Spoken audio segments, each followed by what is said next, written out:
Pour la 15e Nuit Blanche, la ville de Paris a demandé, et c'est très particulier, à une institution parisienne, le Palais de Tokyo, de prendre la direction artistique du projet.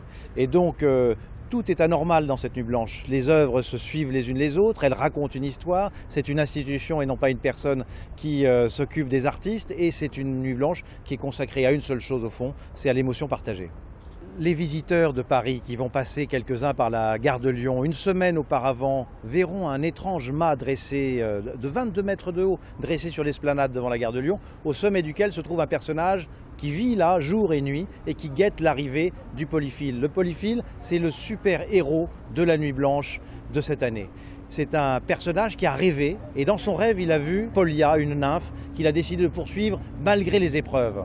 Et c'est elle que nous allons tous chercher le soir de la Nuit Blanche. C'est un livre qui l'a inspiré, c'est le livre du XVe siècle, le Polyphile. Le but, c'était d'emmener chacun dans la fable. Et donc les artistes ont accepté de jouer le jeu et de suivre la structure de cette histoire du Polyphile et que l'on parcourt de l'histoire de l'origine médiévale du Paris d'autrefois, celui de l'île de la Cité et du Marais, jusqu'au Paris moderne, qui est le Paris qui est celui de l'île aux Cygnes, du front de Seine, en face du Palais de Tokyo.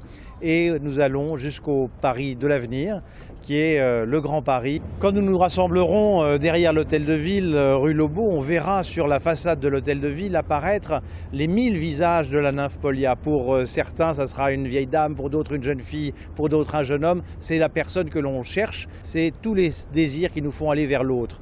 On traversera, et là il y a une autre œuvre extraordinaire, une sorte de grande forêt qui va tourner comme une forêt enchantée sur un lac gelé. On continue notre aventure, on va parcourir, on va voir des fontaines, on va voir des ateliers avec des cœurs brisés, il va se passer beaucoup de choses. Et là, il y a une œuvre extraordinaire, juste en dessous de ce petit jardin du Vert Galant.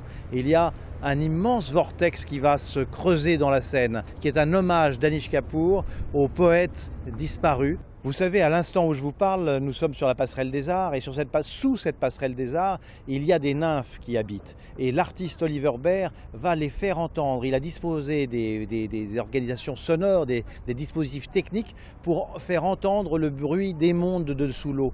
Évidemment, les bateaux, même une trentaine de bateaux vont se déguiser pour faire une parade nautique et vous pourrez emprunter quelques-uns puisque les bateaux-bus et d'autres bateaux seront mis à la disposition des Parisiens pour qu'ils puissent faire de façon rêvée et rêveuse ce parcours, que vous soyez avec les jeunes femmes, les jeunes nymphes du Crazy Horse qui vont danser au Petit Palais, ou que vous soyez avec les zombies de Ryan Gander qui vont danser sous l'esplanade des Invalides. Je pense que chacune des œuvres a été faite avec les artistes dans nos conversations entre le Palais de Tokyo et les artistes pour qu'elles soient émouvantes. Il n'y a pas une œuvre qui ne soit pas faite pour vous toucher.